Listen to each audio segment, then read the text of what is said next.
রংপুরের তারাগঞ্জ উপজেলা বাজার ফুটপাতে ছোট এক কাঠের চৌকিতে বসে জুতা সেলাই করছে ১৫ বছরের জয়বাবু দাস। যে বয়সে হাতে বই খাতা থাকার কথা ছিল, সে হাতে এখন সুই সুতো আর রঙের ব্রাশ। ১২ বছর ধরে এ আসনে বসতেন জয়বাবুর বাবা রূপলাল দাস। গত ৯ আগস্ট চোর সন্দেহে গণপিটুনিতে হত্যা করা হয় রূপলালকে। এরপর সংসারের হাল ধরতে স্কুল ছেড়ে সেই আসনে বসতে হয়েছে জয়কে। এইটা তো তেমন আয় হয় না। এখন একটা জিনিস নষ্ট হলে আর একটা কিনি নেয়, কেউ আর ঠিক করতে চায় না। এই আয় দিয়ে টানাটানি করে আর কি আমার সংসার চালাই। এখনো হাতের কাজ পুরোপুরি শেখা হয়নি, তবে দেখে দেখে যতটুকু শেখা গেছে তা নিয়েই নামতে হয়েছে জীবিকার লড়াইয়ে। তারাগঞ্জ ওয়াকফ স্টেট সরকারি মডেল উচ্চ বিদ্যালয়ের ক্লাসরুম ছেড়ে শুরু করতে হয়েছে জুতা সেলাইয়ের কাজ। তো আমার বাবাকে এই তারাগঞ্জ পরিঘাটে বক সৃষ্টি করে হত্যা করা হয়েছে। এই জন্য অভাবের কারণে আমার বাবা নেই, সংসার চলে না। এই জন্য আমি আজকে দোকানে বাবার ব্যবস্থাটা করি। তো এখন তো আমার বাবা নেই, কি চালাবে, আর আমার পড়াশুনো হবে না এখন। এই জন্য আমি কাজ শুরু করছি। আমার ছোট বোনের পড়াশোনাতে আমার পড়াশোনা না হলে ওর পড়াশোনাতে চালাবে। এই সংগ্রামে জয় একা নয়, মা মালতী রানী দাস ও বোন নুপুরও অকুল পাথারে পড়েছে বাবার মৃত্যুর পর।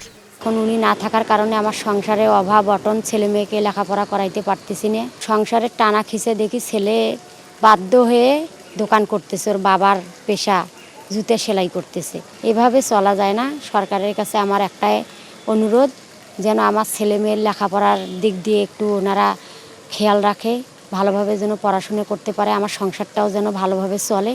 পড়াশোনা বাদ দিয়ে এখন বাবার দোকানে যাচ্ছে, কারণ আমার বাবা তো আগে সংসার চালাইতো, এখন তো বাবা নাই, আর আমাদের বাড়িতে তো আর কোনো পুরুষও নাই, আমার ভাই,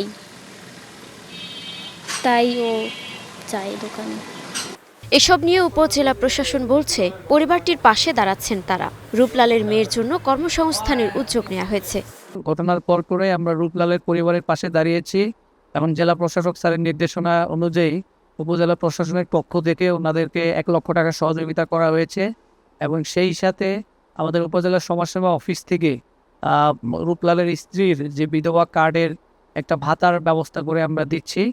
তো আমরা আশা করি ওনার ছেলে যে স্কুলে পড়াশোনা করে সেই পড়াশোনা যাতে কন্টিনিউ করতে পারে, এবং একটা ভালো একটা কর্মসংস্থানের ব্যবস্থা যাতে করে দিতে পারি, সেই ব্যবস্থা ইনশাল্লাহ আমরা করব। একটি ভুল বোঝাবুঝির থেকে যে নির্মম মৃত্যু, তা পথে নামিয়েছে পুরো একটি পরিবারকে। ভাগ্যের নির্মম পরিহাসে বই খাতা ফেলে জীবন যুদ্ধে নামতে হয়েছে ১৫ বছরের কিশোরকে। ফুটপাতের ছোট চৌকিতে বসে শুরু করতে হয়েছে জীবনের লড়াই। এমন আরেকটি মৃত্যু না হোক, এটি সবার প্রত্যাশা।